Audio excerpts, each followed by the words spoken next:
Lei è di origini siriane. La guerra civile l'ha costretta a fuggire dal proprio paese. Cosa ricorda del periodo in cui ha vissuto in Siria e della sua fuga dal paese? I remember both very well. I remember my trip, and I remember my life in Syria. I mean, not as I was very young, but I remember the last couple of years that I lived there, because I was 20 when I left, so I was adult, kind of. Damascus. I grew up in Damascus. I'm from the capital. And Syria is like any country, it's exactly the same. We had jobs. We don't live in the desert. We use computers. We are modern people. And yes, so it's just like another land. Like there's nothing different. It's special with its own things. We have a very big culture there and very diverse religions. There's so many religions in Syria that to the level I don't really know all of them. And for my journey, I remember it all. I left Syria in August 2015. And we went with a flight to Turkey, because back then we could have visa, because like it wasn't that strict as now. We took a visa. We went with a flight to Turkey, and then from Turkey we talked to a smuggler, and but wasn't just me and my sister. We had two cousins with us, second cousins, and they talked to the smuggler, and then the smuggler gives you an area where he will pick you up, and then after that you go to this place and he will pick you up. Took us in a bus to Izmir, and we drove for like 10 hours, and then when we arrived there, we waited for 4 nights till our turn to take the boat to Greece. And then we hopped on the boat, and then the story that everyone knows, the boat starts sinking, and me and my sister are professional swimmers since we were very young, because my father was also a swimming coach, and still my mom as well. So we're like athlete family. So we decided, we're not just professional swimmer, we're lifeguards as well. So it would be shame to just sit and do nothing. We jumped in the water, and then we tried to push the boat. Wasn't me and my sister alone. There was other people who jumped in the water and helped. And then we made it to Greece after 3.5 hours. We're safe. No one was injured. No one was hurt. And then we went to Macedonia, and then from Macedonia to Serbia to Hungary to Vienna, Austria, from Vienna, Austria to Munich in Germany, and then from Munich we were delivered to Berlin, to a refugee camps where we lived for 6 to 7 months, and then that's the journey. And when I jumped quickly between the borders, sometimes we walked, sometimes we took a bus or train, whatever we found. Whatever it could be used. Dopo la fuga dalla Siria, lei, come molti altri migranti, ha preso la via del Mediterraneo orientale.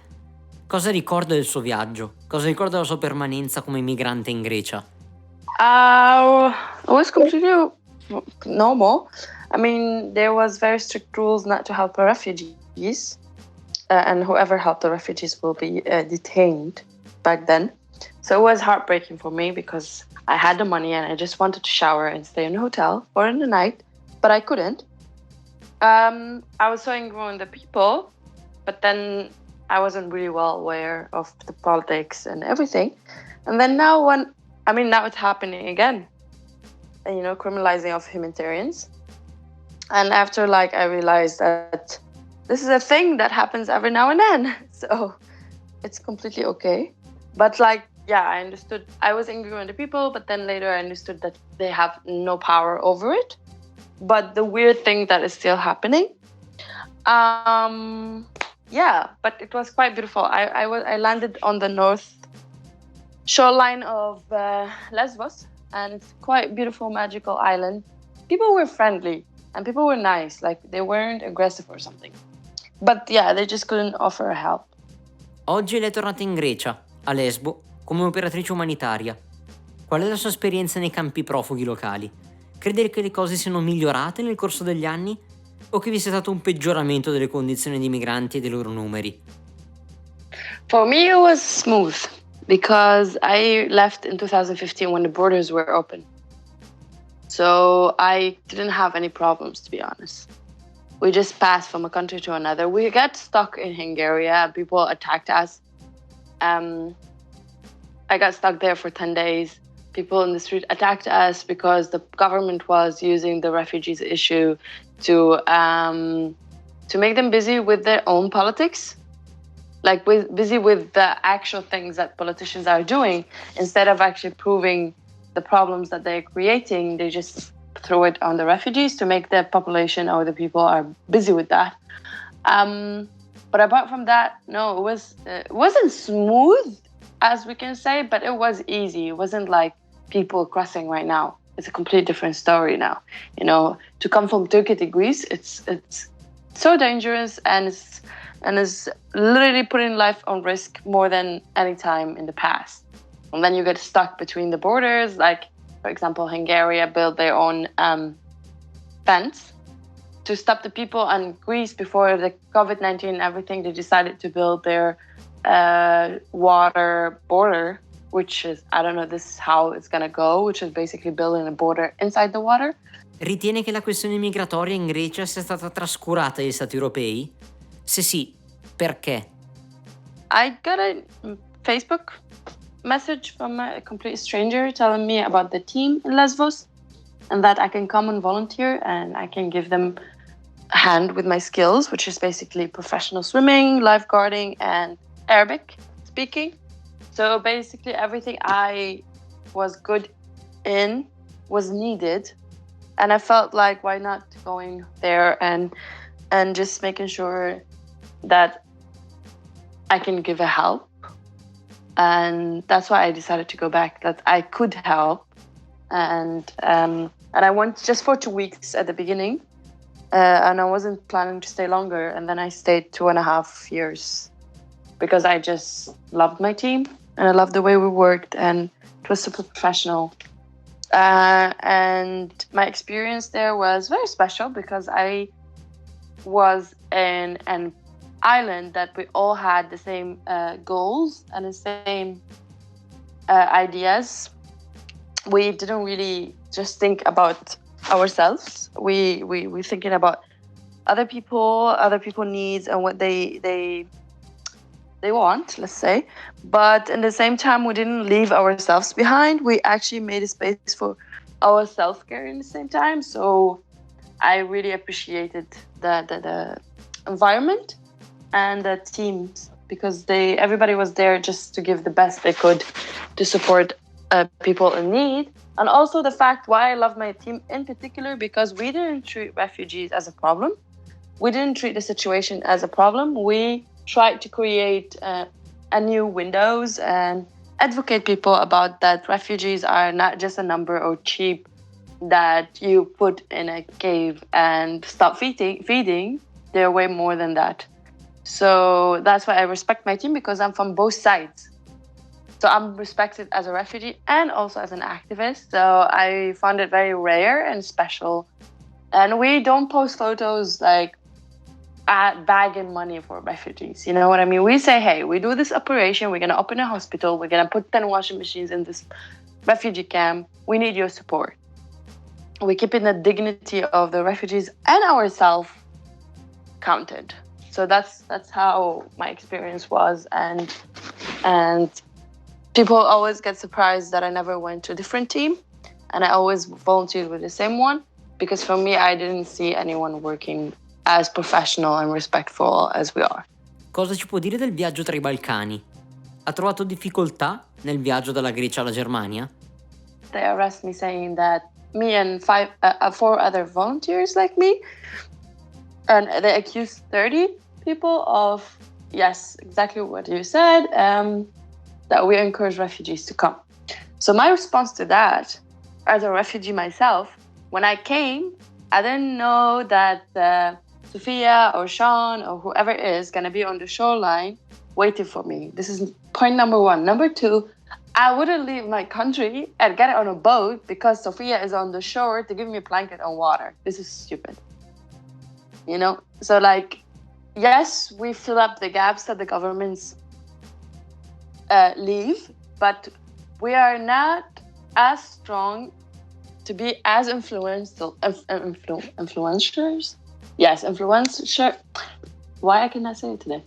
To influence people to leave their country because we are on the shoreline. Like, this is a complete joke, to be honest. And yes, what I want to say? Unfortunately, yes, it affected the number of the volunteers. For example, where my team worked, we worked on the south shoreline of Lesbos, and now there's no teams there. So there's no teams on the shoreline seeing the boats if they're coming or not, or making sure no one is drowning. Just because we got arrested, so people got scared. And apart from that, since the new government won in Greece, the violence against refugees and humanitarians became worse, and it came back. And the couple months just before the pandemic started, we've been so busy on social media with that, when like the refugees were stuck in the borders between Turkey and Greece, and the violence that were happening there, and the violence were happening on Lesbos. I read an article.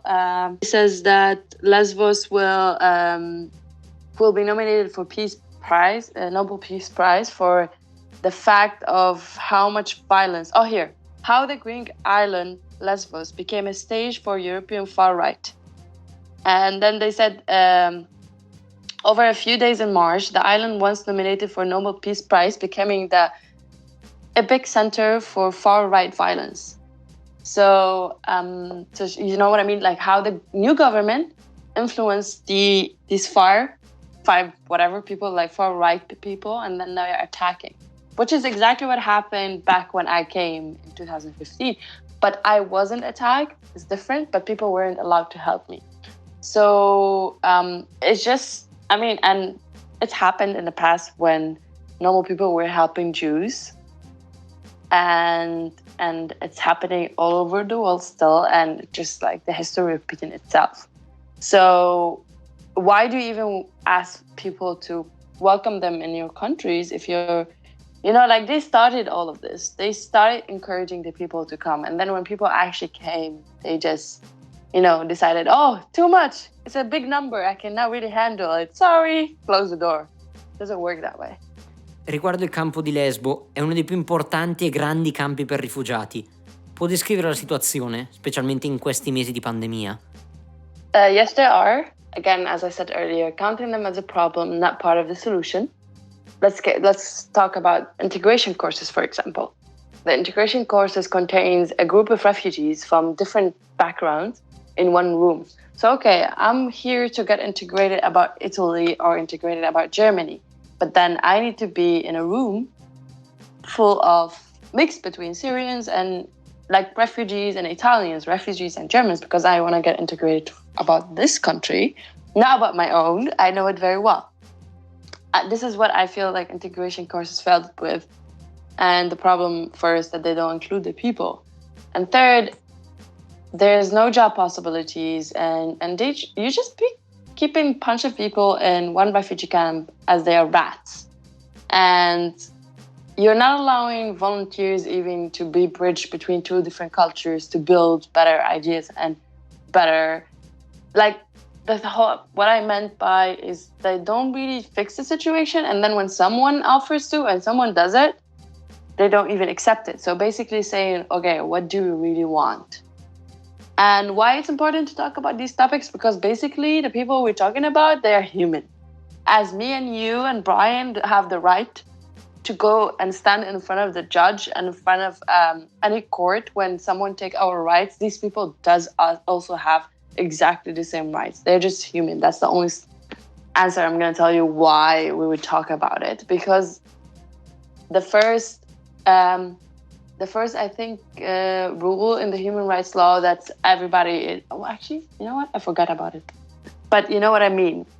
So it's just everybody's basic right to actually be able to speak up about what's going on with them, and everybody's basic right to have safety and a house and food. And they should not worry about these things, because we're in this like now we're having cars that can fly by itself, but at the same time we still didn't deal with the poverty issues. So yeah, that's why I think it's very important to talk about it.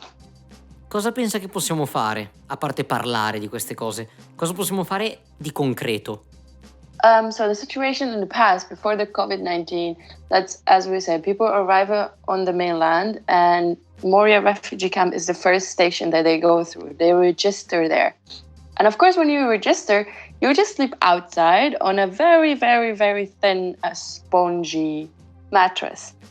You know this covers sponge that comes with the TV? This is what people sleep on for like the first couple nights till they get registered. And then after they get registered, they either take them to the ISO boxes, which is containers, but it's more for living than just for shipping. And you have over 5 to 6 families living in the same container together. If you're lucky and you got a container, of course. Not, you're gonna get a tent with your family, and some people just sleep on the floor without actually any tents. Depends on the situation. There's zero healthcare. There's zero mental care. There's zero privacy. No clean water, and no, actually there is clean water. That's what I just recently knew about. And there's no showers, for example. There's no toilets. There's no privacy in these things because it's all common areas. And then when you have all these things are zero, so you're going to have high... so the mental illness is very high there because you're dealing not just with the situation in there, you're dealing with a trauma already that the people brought with. So they're coming to a safety, but then they realize, oh, oops, we're not in a safe place. We're actually worse where we were.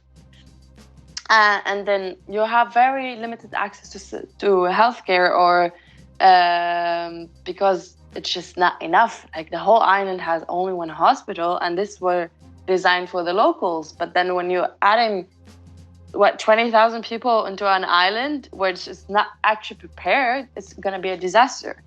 And then so this is the situation how it used to be, and of course it didn't change.